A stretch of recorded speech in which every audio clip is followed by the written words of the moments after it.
2022 թվականի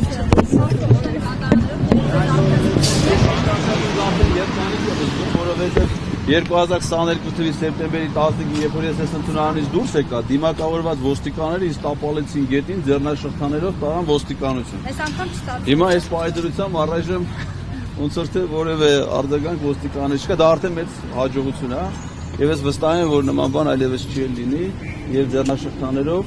ազգային ժողովից ոստիկանություն կտավի Նիկոլ Փաշինյանը անվստահության մասին որոշումը կայացնելուց հետո։ 10 օրվա ժամկետը լրանում է մայիսի 7-ին, մայիսի 8-ին լրանում է Նիկոլի 7 տարին, իշխանությունը Ես հետ կանում եմ այդ ամսաթվի հետ էլ բավական, այսպես ասեմ, մեծ հույսեր ունենք։ Քայլերի հաջորդականությունն եմ ուզում ձեզ ներկայացնել, սպասում ենք 10 օր, սպասում ենք ճակերտավոր, որտեղ մենք մեր ակտիվ գործունեությունը սկսում է հենց այս օրվանից, այսինքն ակտիվ հանդիպումներ, քաղաքական, հասարակական դերակատարների հետ, քաղաքական կուսակցությունների հետ, ես ասեցի առաջին հերթին դիմելու ենք, նախաձեռնելու ենք հանդիպումներ առաջին նախագահի, երկրորդ, երրորդ նախագահների հետ, հայ հեղափոխական դաշնակցության հետ մեծ ցանկություն ունենք հանդիպելու կնախաձեռնենք, հուսով ենք չեն մերժի, հանրապետական կուսակցության հետ, Հրանտ Բագրատյանի ազատություն միասին այլընտրանքային շոու։ Հա, այդ միասին այլընտրանքային կուսակցություն ես նկատի Հրանտ Բագրատյանի հետ, Արտուր Վանեցյանի հետ հայրենի կուսակցության շրջանակներում, նաև այս ամեն ինչը մի մասը պայմանավորվածությունների փուլում է, օրինակ Արտուր Վանեցյանի հետ ես խոսեցի ինքը ամսի 30-ին այստեղ կլինի նոր հանդիպման մասին կպայմանավորվենք։ Լևոն Տեր-Պետրոսյանի, պարոն Լևոն Զուրաբյանի միջոցով արդեն խնդրել ենք հանդիպման մասին ու ընթացքի մեջ է փորձենք այս գաղափարը, այս հնարավորությունը իշխանափոխության հնարավորինս լայն հանրայնացում ապահովել սրա համար։ Հաջորդիվ, մի վարքյան ես սաղ ծրագիր ասեմ, հաջորդիվ 10 օր հետո, եթե մեր հարգելի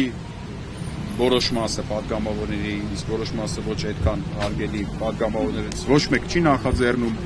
իմպիչմենտի գործընթաց, այդ դեպքում շատ արագ նաև այդ հանդիպումների շրջանակը հաշվի առնելով, այժմ արդյոք միանգամից պատասխանեմ,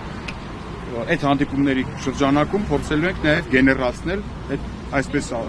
սպասված տեխնացուին, որը մեր համար բացարձակ սպասված չի, բայց այն տեխնացուին, որի շուրջ արդեն իմպիչմենտի պարտադիր կամավոր բան կլինի արդեն։ Եթե մի վարքյան ասեմ, եթե 10 օրվա ընթացքում մեր հատկապես ընդդիմադիր քաղաքական ուժերը իրանց ներսում չկարողացան ուժ գտնեն, որ գոնե գործընթացի շրջանակներում մի կողմ թողեն իրանց ատելությունը,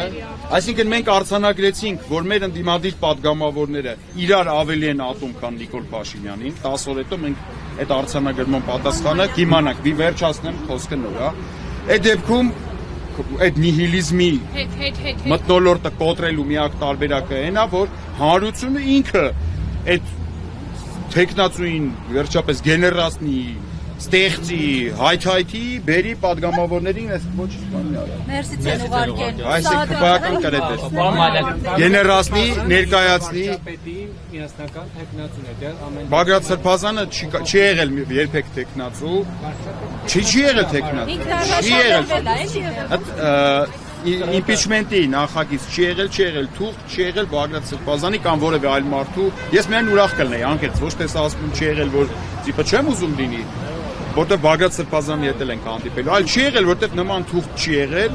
ոչ մեկ այդ թղթի տակ չի ստորագրել եւ Բագրատ Սրբազանն էլ հետեւաբար բացի հրապարակում